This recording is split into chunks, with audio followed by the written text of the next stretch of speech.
Sir कौन बैठेंगे आप आ जाओ।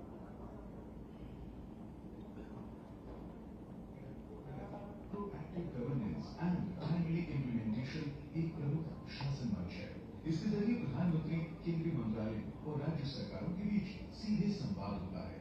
इसका उद्देश्य साफ है, रुकावटें दूर करना, शिकायतें सुलझाना और बड़ी परियोजनाओं को समय पर पूरा करना। पर्यावरण, वन और जलवायु परिवर्तन मंत्रालय ने इस प्रक्रिया में अहम भूमिका निभाई है। परिवेश 2.0 जैसे डिजिटल प्लेटफॉर्म के जरिए पर्यावरण, वन्यजीव और CRZ से जुड़ी मंजूरियों को तेज किया गया है। इसके अलग अलग क्षेत्रों में मंजूरी का समय काफी कम हुआ है।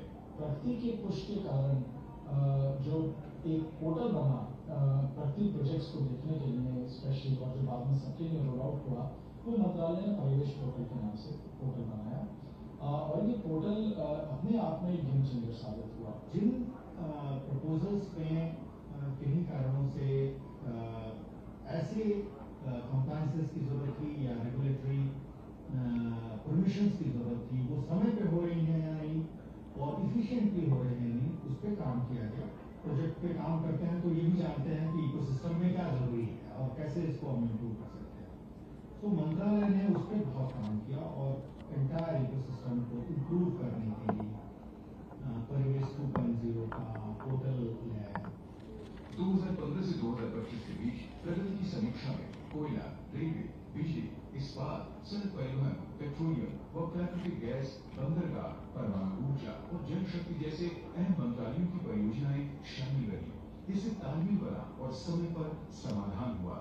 आपको कोई हाईवे बनाना, कोई पोर्ट बनाना, कोई एयरपोर्ट बनाना, कोई भी बड़ा मेटल माइनिंग, किसी भी तरीके की न्यूक्लियर पावर प्लांट, तो इन सब का कहीं ना कहीं एनवायरमेंट मिनिस्ट्री के साथ एक इंटरफेस है।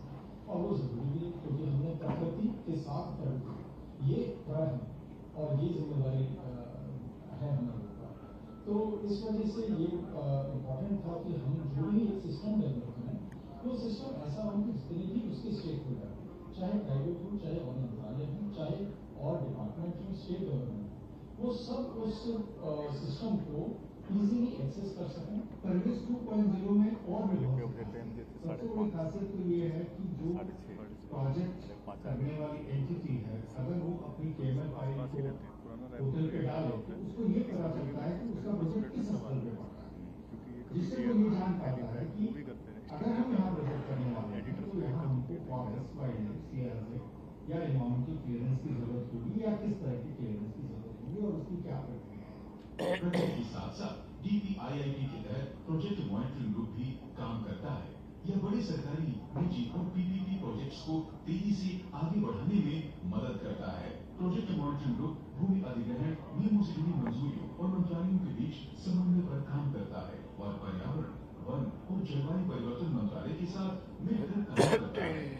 नतीजे साफ दिखाई दे रहे हैं। जनवरी 2026 की शुरुआत तक PMG पोर्टल पर कोई भी मामला लंबित नहीं है। ये सक्रिय शासन और बेहतर तालमेल की सफलता को दिखाता है। यह साफ संकेत है कि आसान और सुव्यवस्थित शासन से भारत का बुनियादी ढांचा तेजी से आगे बढ़ रहा है। धन्यवाद। अब मैं माननीय मुख्यमंत्री जी का अनुरोध करूंगा कि पत्रकार वार्ता को संबोधित।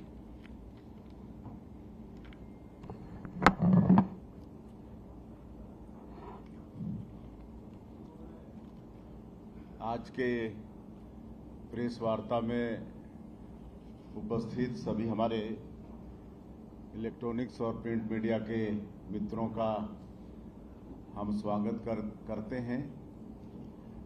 5:30 बजे आ गए थे तो सॉरी थोड़ा लेट हुए।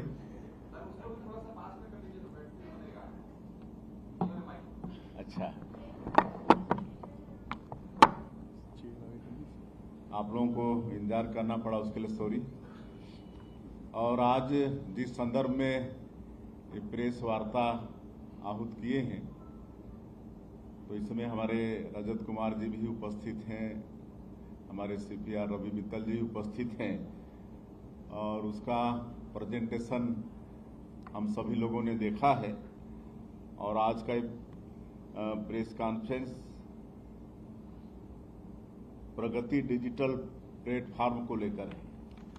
प्रगति डिजिटल प्लेटफॉर्म मतलब proactive governance and timely implementation.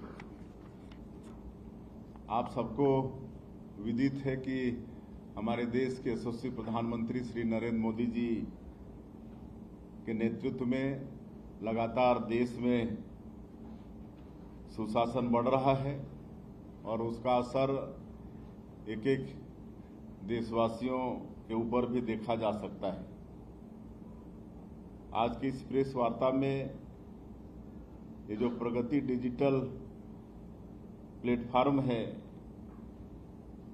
एक ऐसा उपक्रम है जो केंद्र और राज्य सरकार की विभिन्न कल्याणकारी योजनाओं से जुड़ी है। जैसा आप सभी लोग जानते हैं कि आदरणीय प्रधानमंत्री जी के नेतृत्व में हमारा देश विकास के नए शिखर को छू रहा है और माननीय प्रधानमंत्री जी जो भी योजना लागू करते हैं उसकी मॉनिटरिंग भी खुद करते हैं और बहुत तगड़ी मॉनिटरिंग करते हैं और इसलिए उसका लाभ सीधे लोगों तक पहुंचता है। और आप लोगों ने देखा होगा कि चाहे वो प्रधानमंत्री आवास योजना हो, उज्ज्वला गैस सिलेंडर प्रदान करना हो, आयुष्मान कार्ड हो, जन धन बैंक खाता देना हो, हर घर में स्वच्छ जल पहुंचाना हो, जल जीवन मिशन के माध्यम से पीएम जनमन जो पीवीटी जी हैं उनके लिए योजना चलाना हो, सभी का लाभ लोगों को मिल रहा है। और यदि नीति और नियत दोनों अच्छी है तो निश्चित रूप से उसका लाभ जनता को मिलता है। और माननीय प्रधानमंत्री जी ने 2015 में उनके नेतृत्व में ये डिजिटल प्लेटफॉर्म प्रगति का शुभारंभ हुआ है और इसका लाने का उद्देश्य ये है कि पहले घोषणाएं हो जाती थी कामों के, लेकिन वर्षों वर्षों तक